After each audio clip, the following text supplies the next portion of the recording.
This morning, I'm going to give a talk that I've titled Escaping from the Net.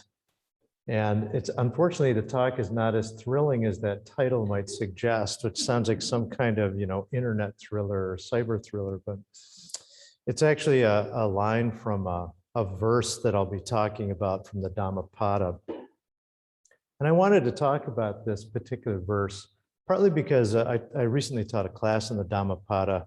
And those of you who were in the class know that suddenly I was teaching a fragment of the verses that, well, you probably didn't know how many I was cutting out, but I taught a fragment of the verses that I intended to. And this was one of the verses that I cut out.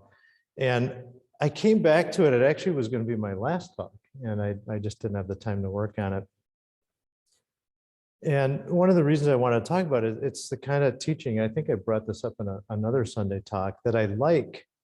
And maybe it says something about me, I don't know, but they're teachings that when you hear them, they sound kind of daunting or forbidding when you first hear them.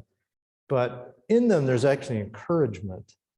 And this is one of those teachings from the Dhammapada that when you hear it, if you look at it a certain way, if you're prone to, viewing things with a half empty glass of water. And I have to admit, that's my way of looking at things. Situations unfolding, I'm always looking at the worst. How could this go awry? But these teachings actually often are encouraging, even though they may initially sound the opposite. So that's why I wanted to look at this verse. It's one of those kinds of teachings, or at least it strikes me as being one of those. The verse is verse 174. And I'll just read it for you. It's blind is the world. Here, only a few possess insight. Only a few, like birds escaping from the net, go to realms of bliss. So, do you see what I'm saying about kind of Debbie Downer tone? Blind is the world. Here, only a few possess insight. Only a few, like birds escaping from the net, go to realms of bliss. This particular verse is from a chapter titled The World.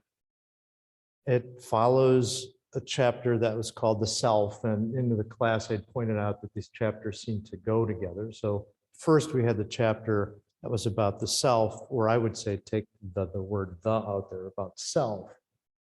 And the overall teaching in that chapter was really a teaching that's familiar to people who come to Dharma Field, which is basically watch your own mind. Watch your mind. It was several verses in that chapter that were just pointing out that, this is your practice. This is up to you. Watch your mind. Be heedful or be vigilant. And then that's followed by the world. And the world is, this larger world, the way that we generally think of the world as a self. And then there's this world that we step out into. And this chapter is addressed to that world that seems to be outside of us, that when we have questions, we turn to for answers. We might turn to for comfort or a place to lay our blame. It's a very good place to do that. How often you just go, oh, it's their fault. It's because this is happening. Or if you're driving and you're starting to lose your cool, it's because the other drivers just aren't driving properly. I use that one often because that used to be my default position. I really have relaxed that, I think, as I've gotten used to driving. But when I first was driving, it was just like, that person shouldn't be doing that. You don't drive on the shoulder. You don't turn in front. Now you just go, okay, that's the rules that are unfolding right now. So they're the rules I'm obeying. I'll just, steer clear, and no need to be yelling inside my car about what an idiot they are. So there you go. That's the world. Buddha describes this world in an earlier verse from this chapter. And he says, come, behold this world, which is like a decorated royal chariot. Here, fools flounder, but the wise have no attachment to it. Wow, well, there's the world. I think that image of being a decorated royal chariot, I really like that. You can kind of get an image of what that might look like. For some reason, I have Ben-Hur flashing through my mind, though I know it's the wrong culture, but you can still see this idea of something that's so like spectacular that it almost commands your attention because it's a royal chariot. Do you know what I mean? And it might be covered with all kinds of flowery decoration, or probably like things like eagles or, swords, or, something that's also says, this is power, right? And there's just something about it, it is intended to say royalty here, right? So it captures your attention, you're dazzled by it. And that's what we do. We get caught up in that thing. This world we have. This is the world Buddha is saying, behold this world, which is like a decorated royal chariot. It's flashy, it dazzles you. You go, oh, there it is. And we ascribe to it then something, right? You imagine with the royal chariot, power, right? That's indicating that there's power there. So when we're out in the real world, it's sort of like that. It indicates there's something there, something that, pay attention. There's something there. And we do pay attention, but not in the way that we get caught up in the chariot. You think about the fact that that stuff is showing up, it's showing up. So we do pay attention to it. But think about that royal chariot, for example, what it is that it stands for, which is that power. And while that power is real enough, right? Those who wield power, you certainly, in this society where the royal chariot is rolling through, if you behave against the royalty, odds are there are consequences to that. So it's real enough, but where is, just to keep pounding on the royal chariot right now, where is that royal power right now? Where is it right now? And where else do we have but now? So again, that's what we do. This world is like that chariot, shows up, it has all this force, it dazzles us, we get kind of caught up in its thingness, its royal chariotness, and then, as the Buddha says, then we flounder when we get caught up in that. And floundering is an interesting word, it's when you flounder, you're struggling. It's like being caught in muck or something like that, and you're just not able to get up. And you struggle with it, and it just doesn't. It's almost like the more you struggle, the less you're going to extricate yourself from the situation you find yourself into. So there we are, floundering. So we're floundering because, again, that stuff is showing up. If you look what the Buddha says, he says, here fools flounder, but the wise have no attachment to it, no attachment to this world that shows up like a decorated royal chariot. So the wise have no attachment to it, but fools flounder because they try to attach to it. They try to hang on to this world that's showing up. And the problem that we have, of course, is that the world is continually changing.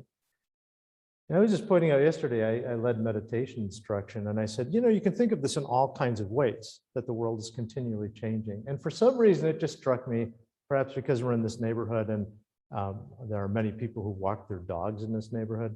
And I just said, the world changes in this way. There might be a dog walking down the street, and then and the next second, there won't be a dog walking down the street. And as we were standing out there, at some point, a guy goes, oh, there's a dog walking down the street, But the world is continually changing in all kinds of ways.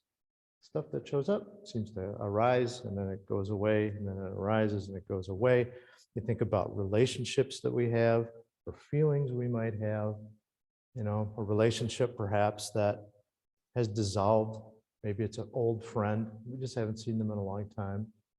And we're still hanging on to that relationship somehow. It might cause us pain, it might give us some joy just to think about it. Then if you try to revisit something like that, you might find it's not the same. I visited an old friend, I hadn't seen him in years. We got together and I was not the same person that I had constructed in my mind. And so then I couldn't be there with that person. I was sitting there continually going, this isn't the same person I remembered. What was the deal? How were we friends?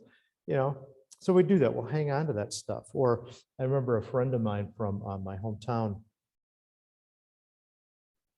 when we were in junior high, this really terrible movie came out called Sergeant Pepper's Lonely Hearts Club Band. And you probably all know it as a really wonderful Beatles album, but it was this movie that starred Peter Frampton and the Bee Gees as Sergeant Pepper and his Lonely Hearts Club Band. And it featured cameos by Steve Martin was in it. I remember Steve Martin sings a song and it's not good. George Burns was in it and he sings a song and that's not so good either. And they're Beatles songs that they're singing. So I don't remember what George Burns sang right now. Doesn't matter. I was saying my friend was obsessed with this movie. He once videotape came out, he watched it all the time. And we were just like, this thing is terrible. Why are you watching this horrible movie? And, years go by, he hadn't watched it. And he told me he just watched it like a few years ago for the first time. And he watched it and he went, why did I like that? So again, he's hanging on to this idea of this movie and then he finally gets to it and the world's not that way anymore, but we try to hang on to things. And so we flounder. And sometimes, like I said, it can be pretty painful. You're hanging on to, some idea you have about a situation and you're not going to let that go. And then what arises from that? What kind of pain arises from that? So the wise don't attach to the things of the world, so they don't flounder. And I would say that they don't attach to the things of this world because they actually realize you can't attach to them. And we think we can. So we think we're hanging on to this stuff that we really don't have a grip on at all. We think we've got it and we act as if we've got it. The wise just see that that's not the case. They realize that chariot for what it is. They don't mistake what's blazing past them for being something other than what it is. And that's not to say that the wise don't experience the vicissitudes of life, the ups and the downs, or the comings and the goings of life. That's just a matter of the course of life. It just means that they don't flounder, right? They don't start to struggle helplessly against something that's not even really there. They don't get pitched about by the vicissitudes of life. So they experience it. They just don't experience it the same way. They don't get thrown off by it. So Buddha elaborates on the conditions of our floundering and how to be free of it in the first verse of this chapter, actually, which is verse 167. He says, "Follow not the vulgar way. Live not in heedlessness. Hold not false views. Linger not long in worldly existence." So there you have it. Let me start with that. Follow not the vulgar way. What is the vulgar way? What is he talking about? Is he just talking about people who swear? No. The vulgar way, vulgar is common. And it's the way of most people, of the masses. So he's saying, follow not the vulgar way. He's pointing out to us that the way that we usually see things, the way that most people take things to be is the problem. That's the vulgar way. That's the common way. The common way is to think that, to take that chariot that's blazing through and get dazzled by it, get caught up in it, and then start to flounder. And then everybody out there seems to be floundering, right? Because they're engaged in the vulgar way, the common way, the way that the masses of people are doing it. So Buddha's saying, don't do that. That vulgar way, also, we could think about swearing. If you think about what we're talking about when we talk about vulgar manners, maybe you put your elbows on the table. I don't know if your mom ever told you to get your elbows off the table. I think mine did, but only because we had a table that when you put your elbows on it, it would kind of move. So you didn't want to, spill water or anything like that. But vulgar is also coarse. So you think about that, the vulgar way, the way that is common for people to live out their lives, out of this sort of misunderstanding, out of what the verse that I first read is, out of a kind of blindness, right? There's a coarseness of understanding, an unrefined quality to understanding. They're seeing the world in a way that it just seems to appear to us, in a way we're sort of like, I don't know. I was going to say we're like children, but I looked at another passage recently where a child had some pretty good insight. It was looking at Dongshan when he was a young boy and pointing out that we don't ignore what's showing up. But children are also pretty apt to grab hold of their understanding of what they think that's showing up. Or I think of a very funny story Steve told about a cat that he once had. and he accidentally stepped on the cat's tail, was it? Which, you know, cats don't like that. So the cat, meow. And then he said that the cat would see his slippers, and he would take his slippers off, and the cat would stare at the slippers and move cautiously around the slippers because it believed the slippers were the cause of the pain, right? So anyhow, that's the kind of understanding we're talking about. It's kind of coarse. It just sort of gets an idea, or it takes things, sort of the simplest understanding, and it grabs it. That's the vulgar way. And Buddha's saying, don't follow that way. And I'd say that this is difficult to do. So I say that, and yet this is, I think, a great challenge for us as Buddhist practitioners, and just for us as people as a whole, as humanity, not to do what others are doing. How often do we do that? Kind of, in a way, you're checking, like, am I doing this right? Is this the way I should be doing it? Maybe you look at somebody else to see, you know, what might be the proper way to act in a situation. Or maybe you feel something that's different from what everybody else is saying, and then what do?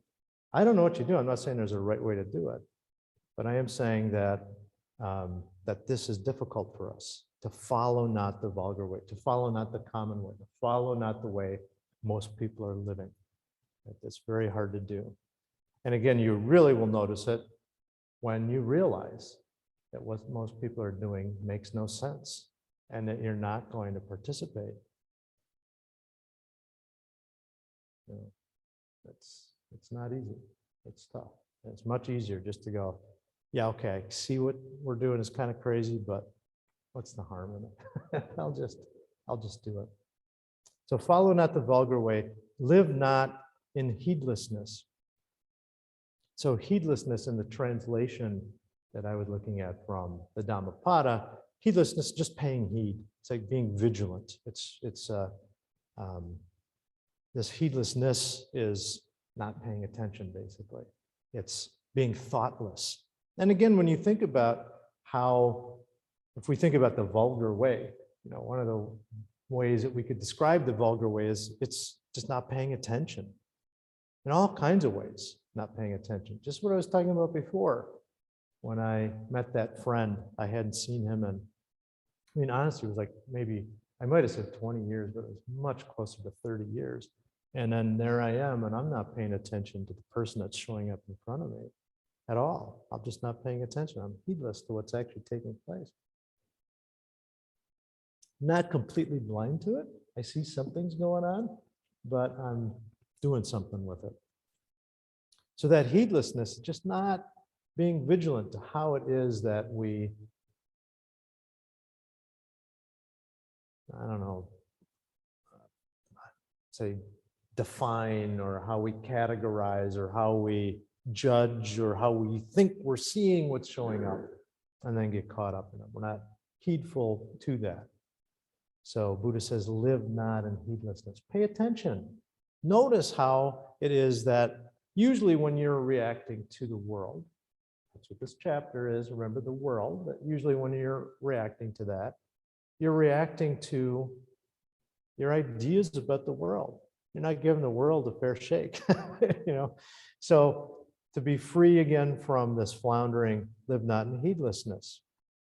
Buddha says, hold not false views. And I think that could actually have been translated as hold not any views at all.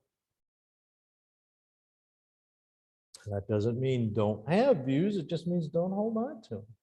Not in the way that we usually do. So you have a view, you have a take on something, that's great. That's what we do. That's what it means to be human. You can't not have some kind of sense about what's going on, but note that that's just your take on it. I had an interesting conversation I'm not going to delve into right now, but it was very interesting the other night at a dinner party. And, you know, let's just say that I was trying to just in the casual conversation. So I wasn't trying to convince anybody of anything, but point out different ways of interpreting a situation. And I knew we all of us there had the same view of this situation. And we all held to it very strongly.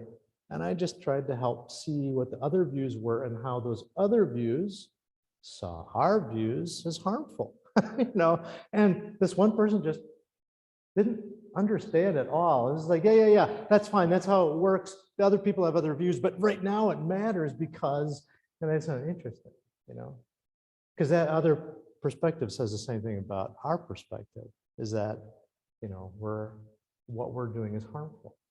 So anyhow, it was just an interesting conversation to have. Don't hold on to those views. That is when we start to get into false views. We could look at false views, that phrase false views, a couple ways.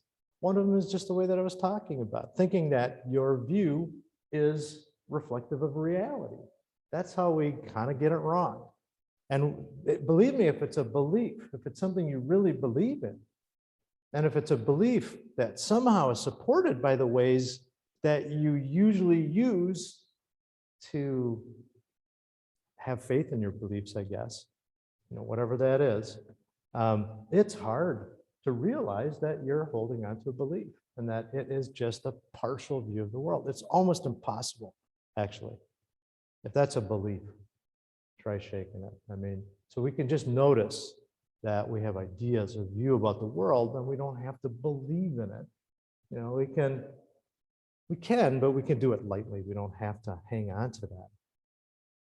So hold not false views. The other way we can think of false views is really what I was just pointing out, is to think that these false views are just views that are not rooted in reality. And that's the nature of, when we have a particular way of seeing the world, which is any view we're going to have about the way things are going. It's a particular way of looking. When you have a particular way of looking at the world, it's just a slice. That's all it is, just a slice of the world. It's like being in a theater, and especially these theaters they're called proscenium theaters, and it's where it looks like a box, and the stage is maybe up. It's usually up, and then all the action takes place beyond like the lip of the stage, the apron of the stage. It all happens back there. Well, that kind of a theater is designed for certain seats to be able to see perfectly. Right? That's the point of view. That's the perspective that's going on there. And if you sit in various spots of the house, you might see things like behind the scenes. Sometimes that happens. You see the actor standing there waiting to go on. Or I remember I went to the Guthrie Theater once, many years ago, and I was at a production of The Christmas Carol. And something was going on. That's all I can tell you. Something was going on. It was theater, right? We were sitting on what they called the Alpine Slope at the Guthrie Theater, which is a bunch of seats that just, and if you know where I'm talking about, it's way off to the side. They're the affordable seats. That's why I was sitting there. And we were all sitting in the affordable seats, my friends and I, and the people for whom this was, designed, they saw something we didn't. We heard this really from that segment of the audience. We were like, they saw something through a doorway that we could not see at all. That's when we have a point of view, that's what it's like. We're looking at it from here. Somebody else is looking at it from something completely different. They're seeing something else. So just know that that's a partial view. And because it's partial, because it's breaking up the world, it's not of reality. It's not of totality. It's just a part of reality. So it's a fragmented way of looking at things. And again, that is the nature of a point of view. So I'm not saying that's wrong. I'm just saying be aware when you have some take on something, especially if you're aware that there are other takes on things. Our tendency is to then go to prove why that other view is wrong, even if you're right, the other view is wrong. That's what we do. We spend so much of our energy. And all we really can do is just say, you know what, I just have a perspective as well. Again, I'm not telling you what to do here or what not to do. I'm just telling you that not holding to false views is not grabbing onto these perspectival, these points of view that we have about the world, not gripping them like we tend to. And then finally, the Buddha tells us, linger not long in worldly existence. And on one hand, you can read that as don't tarry here, don't stick around. the view of worldly existence is confusion, right? It's that's the world that we behold. That's like that chariot where people are floundering, right? So don't linger there. It's just gonna cause problems. You're gonna be mired in confusion. So don't linger there. But on the other hand, you're gonna realize that you can't linger there, nor can worldly existence. Where are you lingering? What we have is right here, right now. Any situation we think that's showing up that we can linger in, any sense of worldly existence doesn't see the impermanence of existence, doesn't see that what I was pointing out earlier as that ever-changing quality of existence. So to think you can linger in this world of worldly existence is to really have bought into the idea that you can linger, that there are things that hang around for a while. But again, if we just pay attention, we can see that the nature of the things that are showing up is that they are here for a while and they go away. They're not really here. They're not here with the kind of permanence that we give to them. And that doesn't even mean that we think they're around forever. We just think they're here for a while and they're unchanging for a while. And that is simply not the manner of what it is that's showing up. And again, we can see that if we are heedful, if we don't get caught up in the world that's that painted chariot. In verse 170, so this is still in the chapter on the world, the Buddha describes the world as a bubble and a mirage. And those are pretty well-known images, I think, that we've encountered. It's certainly in the verse that's at the end of the Diamond Sutra. And you think of the world as a bubble, and think about how bubbles work. They're a thing that shows up, we can see it, and there's no substance to it at all. It's just empty. I mean, there actually is something in there, but when you just think of the bubble, it's kind of a hollow thing. And I was recently in New Orleans, actually, and I was biking down a street. My friends and I were renting bikes so we could get around the town, get to more neighborhoods than usual. So we're biking down the street, and bubbles just started coming out of the air. It was some very eccentric art gallery, where this guy had like metal dinosaurs and stuff like that out on a lot. To draw your attention, he was blowing bubbles out into the street, So they suddenly, there they are, they're appearing, and bubbles, they disappeared just like that.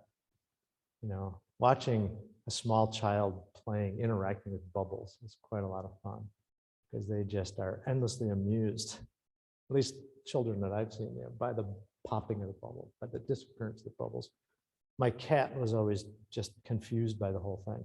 It was sort of like, there was a thing, I was just touching that thing and now it's gone. Right, so that's the world like a bubble. It's something that doesn't really have any substance to it. It's something that suddenly appears, it dazzles us for a while, and then it's gone. It's a mirage. You think about mirages. They're, things that appear to us that look like they are really there. You think about those like especially on a hot day where it looks like there's a pool of water off on the horizon, or that's the easiest one, I think, that most of us have experienced. And as you get closer to it, you realize that that water's not there. Like as you approach it, as you see more clearly. I just saw was just reminded actually of something that I used to notice when I was younger. Really younger. We lived by railroad tracks, and if you just look off in the distance, the railroad tracks meet. And I never thought I was going to get to that point where they met, but I was like, it looked like they come together, and yet as I keep walking down, they never do that. There's that mirage. So as we approach it, or as we look at it more clearly, we see that the thing that looks like it's happening isn't really happening. That's the nature of life. So we don't do that. We don't linger long in this worldly existence, because we realize that that lingering, that existence is just this bubble. It's just this mirage. It's just an appearance. The nature of this reality is that it's ever changing. Eknatheswaran, in his book Essence of the Dhammapada, writes, the Buddha teaches that everything is in flux. Nothing is the same. Everything changes. The word used in both Hinduism and Buddhism is samsara. I think that's a word we've heard before, but then he goes to translate it, and it was a translation I'd never really seen before because I guess I'd never looked up the translation of the word samsara. The word used in both Hinduism and Buddhism is samsara, quote, to move with terrible intensity. That's this world, to move with terrible intensity. It's just constantly in flux. That's the nature of this world. We can't linger there. So not to linger there is to realize you can't. What are we talking about? What are we hanging on to? And this brings us back to verse 174. That's the verse I started with. Which again is, blind is the world. Here, only a few possess insight. Only a few, like birds escaping from the net, go to realms of bliss. So first we just start with this, blind is the world. Here only a few possess insight. Again, we're talking about blind. We're not really blind to the world. We actually see what it is that's going on, but we overlook what's actually taking place because of the beliefs we have about what it is that's taking place, because of how we've packaged, wrapped up, or understood what's going on. And then it's as if we're blind. I know I pointed this out, where you sit in meditation and you're looking right at the wall, but when you're lost in thought, it's as if there's not a wall right in front of you. It disappears. Or the example I've given where you're driving a familiar route. For me, it was driving to work. And I would have a long 20-minute drive of 3 or 4 lanes, however many lanes it was. It was at least 3 lanes of a highway with nobody else on it because I was going the opposite direction everyone else was. Not because I'm a contrarian, but because I just happened to lived on the other side of downtown from where my job was. So most people are going to downtown. I was going outside of downtown. But anyhow, I'd drive 20 minutes and sometimes I'd be like, there's my exit. And somehow I've been driving for 20 minutes and had no idea where I was. So that's what we're saying with blind, this kind of blindness. Blind in the world because we're overlooking what's actually taking place. We get dazzled by those chariots, by the objects of this world, and we flounder. We hold on to those false views, and we think that what appears will stay, even if it's only going to stay for a little while. And Buddha tells us only a few are going to see through those false views and not get dazzled. This is where I would caution people, because I think, first of all, we want to remind ourselves that this teaching is not a cudgel. It's not like a hammer to strike somebody or to dismiss others, to say something like, well, only a few people gain insight, so those who haven't aren't worth paying attention to. But think about that.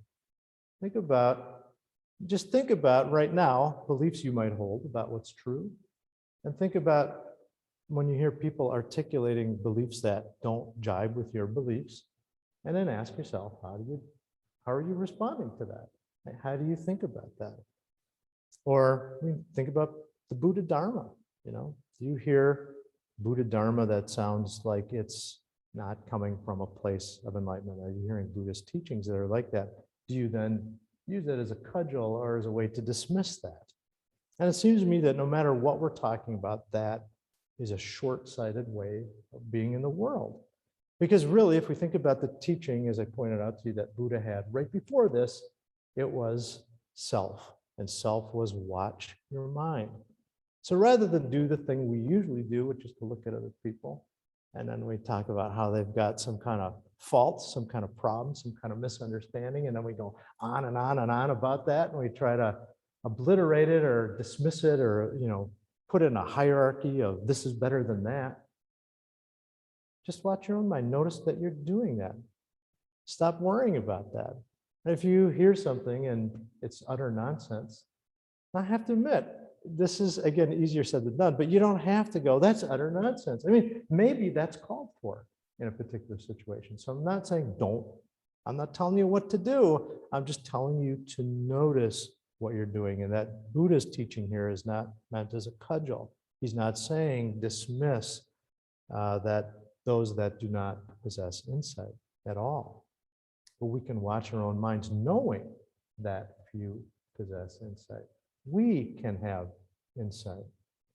I mean, if we just go around dismissing everybody that we think doesn't possess insight, that's a fragmented way of seeing the world. That's trying to cut things out, that's ranking things, it's trying to block things out.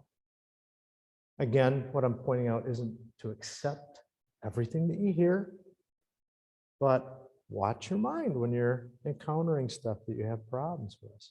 You don't have to reject it. There it is, showing up. It's part of the reality. And what that gets me to is, to me, a more compassionate reading of Blind is the World. Here, only a few possess insight. To me, that teaching reminds us of the suffering of the world. You know, those who are blind to the world, they're not seeing what's showing up. They're living out of ignorance. That's dukkha. And we can be aware of that. We can see that when people are behaving in that vulgar way, when they're following the vulgar way, we can see when we're doing it particularly too. But that's coming from suffering. We can realize that. That to me is what blind is the world. Here only a few possess insight. Think of all the suffering in the world. So what you're seeing when you think somebody's behaving badly or they're a nut job or whatever it is that you categorize people as, you're seeing suffering showing up. So now what do you do with that? And it's really hard for us, you know. So I was going to say, this recalls to mind our first Bodhisattva vow, to save all sentient beings, though they are numberless. And we encounter that suffering. How do we do that? Well, that's our practice. That question, I think, is our practice. But it starts with seeing dukkha and understanding its arising and its ceasing. And that, I think, is hard for us when that dukkha shows up for us in a really unpalatable fashion, in a way that might be threatening to us in one way or another. It's very hard for us to see that as suffering. It becomes much harder to just quickly turn. I have to admit, at that dinner party, I got a little smart mouth, but in a soft way. At one point, I just said something like, "Oh, so they're just a bunch of bad people then," you know, because they were just so insistent on hanging on to. I just listened to it for 10 minutes, and I just thought, I don't know what they're trying to tell me. So, are you saying that these are just bad people then? And then, interestingly enough, they moved it, and they said, "No, we're not." And then they tried to get out of the place that they'd been. So maybe I wasn't too smart mouth, but it was intended to be smart mouth. So when that dukkha shows up for us, and it's stuff that impacts us in ways that we think is harmful, that might scare us, or that is attacking us personally, it's hard for us to remember that. That's just coming from this blindness that most people are acting out of, including ourselves. I had an encounter in New Orleans, actually. I just thought I'd bring this up because it's the kind of thing that used to bug me. And this time around, I just had a completely different way of hearing what this guy was doing. But he looked like he might not have like housing security. It looked like he might have been carrying his belongings with him on this ratty bicycle that he was pedaling down one of the streets in the French Quarter. And his clothing looked like it probably hadn't been cleaned in a while. So he's biking down the street, and there was a keyboard player just sitting behind a keyboard. So he wasn't playing any music, he was just sitting there. Assuming it's because there was really nobody on the sidewalk until we rounded the corner and then started walking. Because then it looked like he was going to get ready to play some music. So the guy on the bicycle rides by, and he just shouts out, he goes, "I'll show you how to deal with street musicians. This is how you do it. This is how you tip street musicians." And he goes over and he gives the guy some money. He goes, "That's how you do it." And he's looking right at me and my friends, and he goes, "People they disgust me. They don't know how to behave anymore, don't know how to treat musicians." He gets on his bike and he starts biking away, and he goes, "New Orleans isn't the way it used to be. It's totally different now. It'll never be as good as it was," you know. And then he he biked away. And that kind of thing would have made me in the past get really defensive. I'd have been going like, who is that guy telling me that I don't know how to treat street musicians? I know how to treat, This time I was just hearing it. And I thought, you know what, he's right. New Orleans isn't the same. And it's not going to be the same for somebody 20 years down the road who's going to say the same thing. It's not the same. And that's painful. That's really hard. Really hard. And there were other suggestions, indications that he was suffering in other ways as well. And I really did see him differently than I would have 10 years ago, where I would have taken umbrage at what he said. And some of my friends were a little ruffled by it, They're just like, yeah, well, I know a guy who's just like that, you know what I mean? And I was just like, yeah, we all do. And I bet we're all a little bit like that from time to time. Maybe not quite as vocal to strangers, but still, it's an example of that. When that's directed toward us, sometimes it's harder for us to have compassion. So again, blind is the world. Here only a few possess insight. So on one hand, it helps us to realize, to remember the suffering in the world. The other thing is that, again, it seems to me to be encouragement to be heedful or vigilant. Blind is the world. This is the world we live in. We live in a world of blindness. We get caught up by those royal chariots, those ornamented royal chariots. We get dazzled by that. We don't have to. We can pay attention to what's really going on here. We can be vigilant. We can be heedful. Only a few possess insight. We could take the time to do that, to try to act out of insight, to take up a practice that helps us to settle down and not flounder around. Think of that line from the Fukan Zazengi. Probably know the one I'm going to say, maybe you don't, but you have gained the pivotal opportunity of human form. Do not use your time in vain. Blind is the world. Here, only a few possess insight. Seems like it's pointing to the same thing. Don't waste your time in vain. It's too easy for us to get caught up and flounder. So be heedful, be vigilant.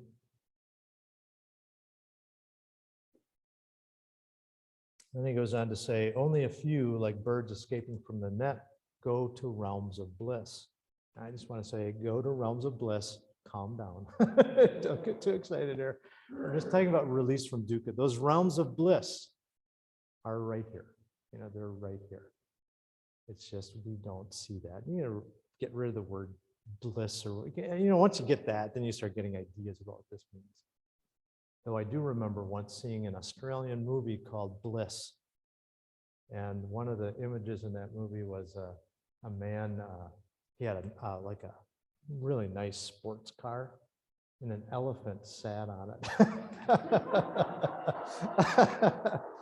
And that was just the beginning of a long, protracted, awful day for this guy. So don't get ideas about what bliss is.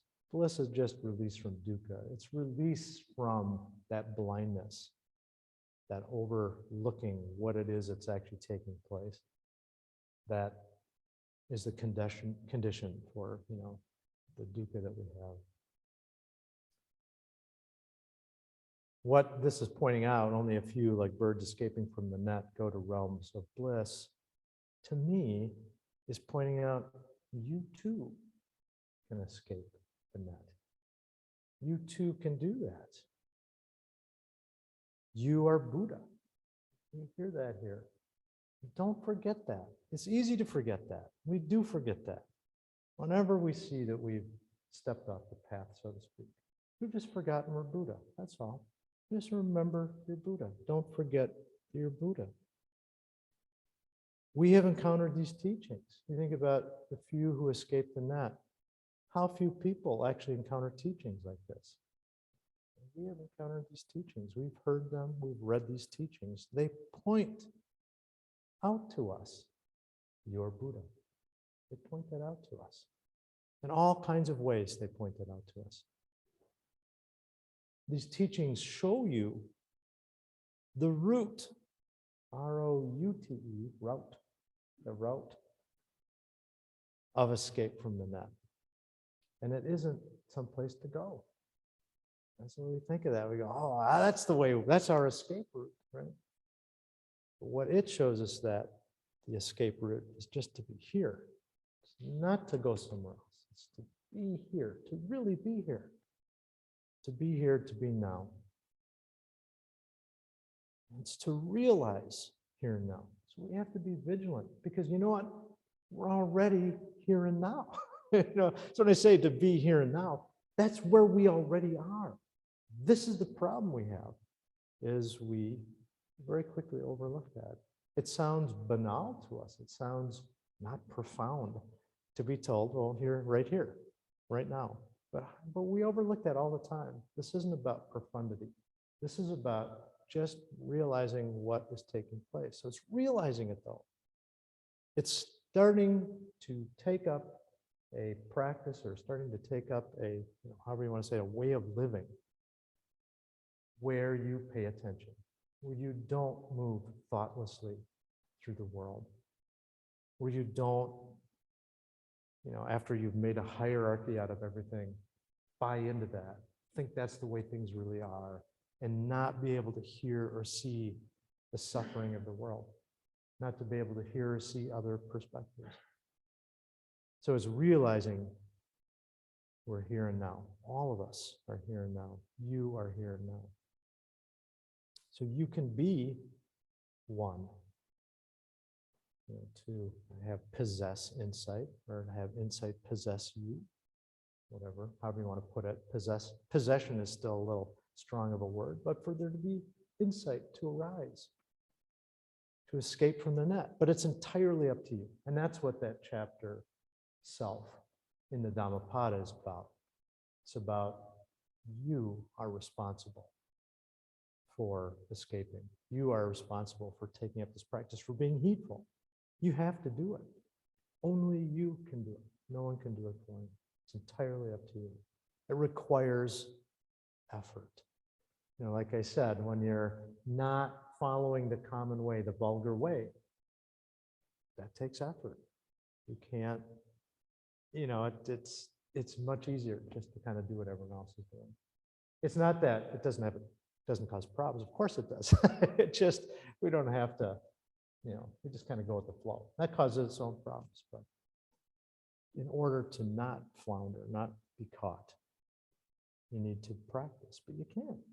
It's as simple as just coming back to this moment, tending to what it is that's showing up. That's what Buddha is showing us in this passage. He's showing us that you can do it. Blind is the world. Here only a few possess insight. Only a few, like birds escaping from the net, go to realms of bliss. So get down to it. Do the work. Start doing it right now. No excuse. Take up this practice. That's encouragement. And that's why I wanted to share this with you. I want to encourage you to take up this practice, to be heedful, to be vigilant, to be awake to the suffering of the world, to not flounder, to escape the net. So that is my talk. If people have questions or comments, I welcome them at this time.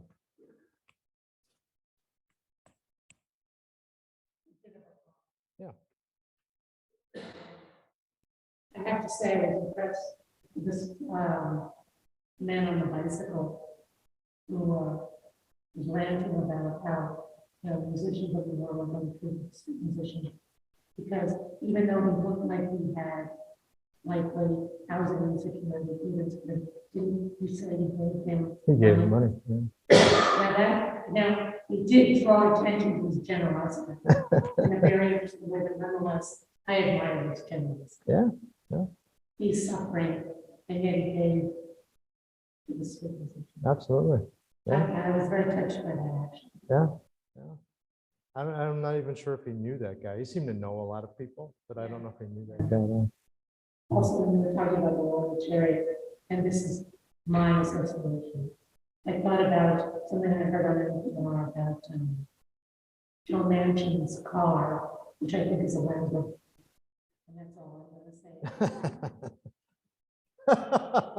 say. There you go.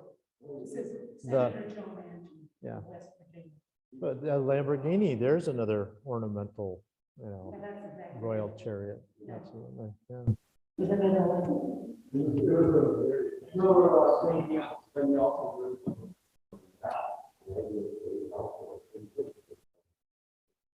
We don't need to go on about Joe Lamborghini. Well, Mary's point. Well, what Mary's pointing out though is we have our royal painted chariots too, and we drive around in them. Or we watch other people's drive around in them, and then we have a story about what that means about that And person. you don't see the suffering behind it. That's right. You don't see the suffering. That is Of absolutely. whoever is driving that wheelchair or living in that house. Thank you. Great insights. What was that?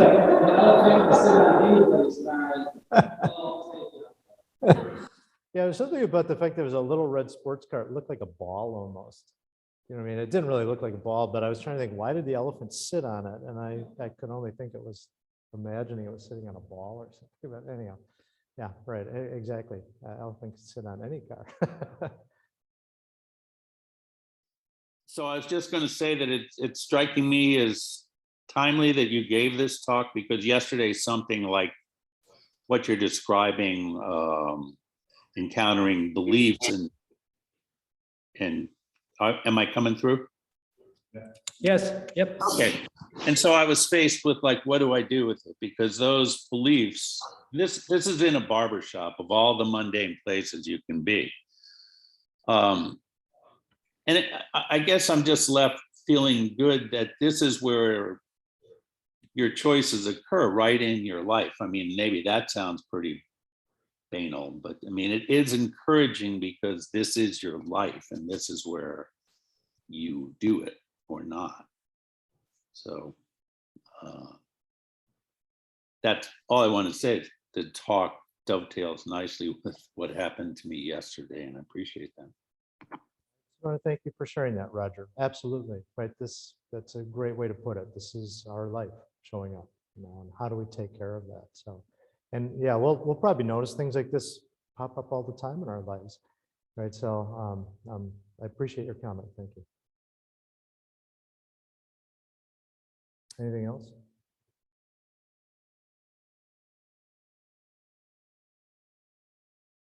All right. Well, thank you all.